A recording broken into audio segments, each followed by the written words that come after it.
जैसे चक्रधर मेरे श्री गुरुवर और सभी संतजन को मेरा सादर दंडवत प्रणाम और सभी प्रेमी भक्तों को जय श्री कृष्ण।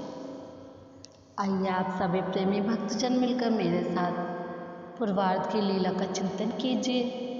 आज की लीला है माँ सरूल में अवस्थान। पूर्वार्ध लीला क्रमांक है 472। साईदेव की पालकी में बैठे हुए भगवान मासरूल में पहुँचे। नगर की उत्तर दिशा में विद्यमान महाद्वार से भगवान ने नगर में प्रवेश किया।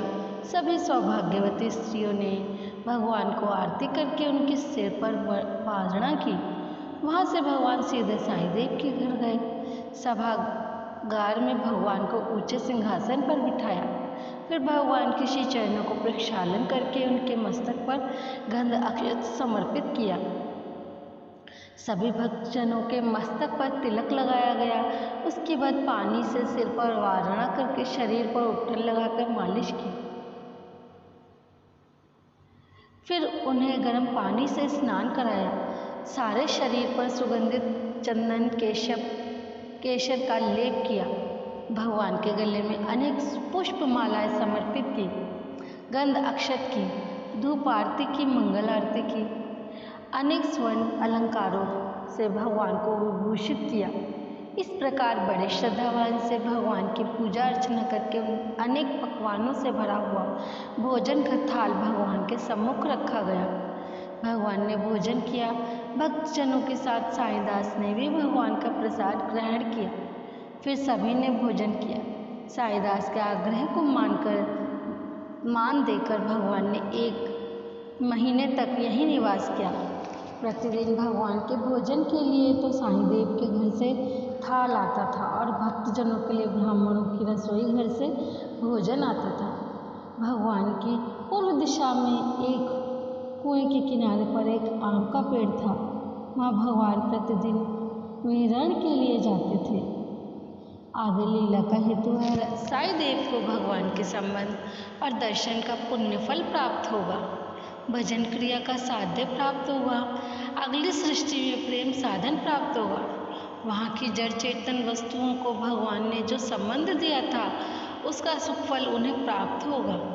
भगवान ने अदृष्ट रूप से अन्य प्राणियों को जो दान किया उसे परमेश्वर ही जानते हैं, क्योंकि भगवान की सेवा में यदि कोई छोटा सा कार्य भी किया जाए तो भगवान अपनी उदार भावना से बहुत कुछ प्रदान कर देते हैं। अगली लीला है पिंपल गांव में रात्रि निवास। पूर्वार्ध लीला क्रमांक है 473। एक दिन निवास करने के उपरांत भगवान ने एक दिन प्रातःकाल के समय वहाँ से आगे जाने के लिए प्रस्थान किया। आगे पिंपल गांव के गोवर्धन मंदिर में उन्होंने 1 रात निवास किया। इस स्थान को सामान्य रूप से ही संबंध प्रदान किया। अगली लीला भोगवर्धन के राम मंदिर में रात्रि निवास। पूर्वार्ध लीला क्रमांक 474।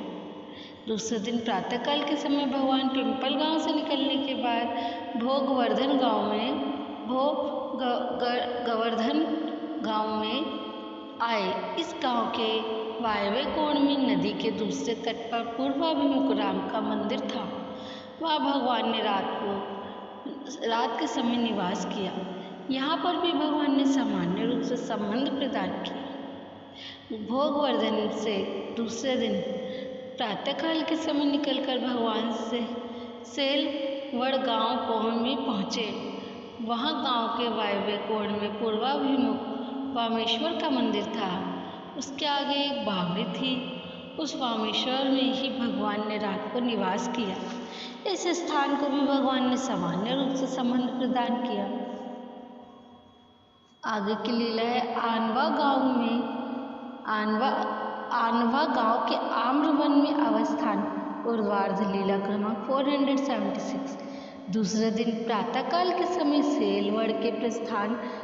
सेलवड़ से प्रस्थान करके भगवान आनवा गांव में पहुँचे। गांव की उत्तर दिशा में वहाँ आमों का एक बाग था। उस बाग में एक विशिष्ट जाति के आम का वृक्ष था। उसी वृक्ष के नीचे भगवान ने 20 दिन तक निवास किया।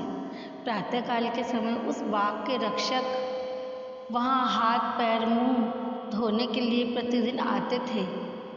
मुख हाथ पैर आदि धोकर वे अपना नित्य विधि पूरा करते। उसके बाद रोज 5-5 आम तोड़कर भगवान के पास आकर उन्हें भेंट करते। उन्हें नमस्कार कर फिर वे अपने काम पर चले जाते। जो भी रक्षक वहां आता वह ऐसा ही करता। बाईसा भेंट में प्राप्त आमों को एक तरफ लगाकर रख दी जाती थी। लीला का हेतु है भगवान उस आम वृक्ष के नीचे बैठकर उसे अपना संबंध प्रदान करते थे। वह संबंध उस आम की जड़ तक चला जाता था। उस आम वृक्ष के अंदर दुख भोग रहे जीव को अपने संबंध से इस समय भी सुख प्रदान करते रहे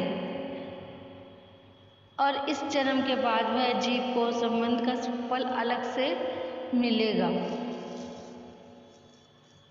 अगली लीला है आम खाने की एक पद्धति समझाना, मतलब एक तरीका समझाना। पूर्वार्ध लीला क्रमांक 477। एक दिन प्रातःकाल का पूजा अवसर हो जाने के बाद भगवान भक्तजनों के साथ एक दूसरे नाम के वृक्ष के नीचे विहरण के लिए गए। उस आम वृक्ष के आम बहुत बड़े बड़े नीचे की ओर लटक रहे थे। उन आमों को नीचे लटकते देखकर भगवान ने देमाई से कहा, यदि कोई इस आम वृक्ष के नीचे ऊपर मुख करके सीधे लेटे तो यह आम सीधा ही उसके मुख में आ जाएगा। इस प्रकार वह सीधे ही खा सकता है। भगवान ने उसे वहां लेट कर दिखाया।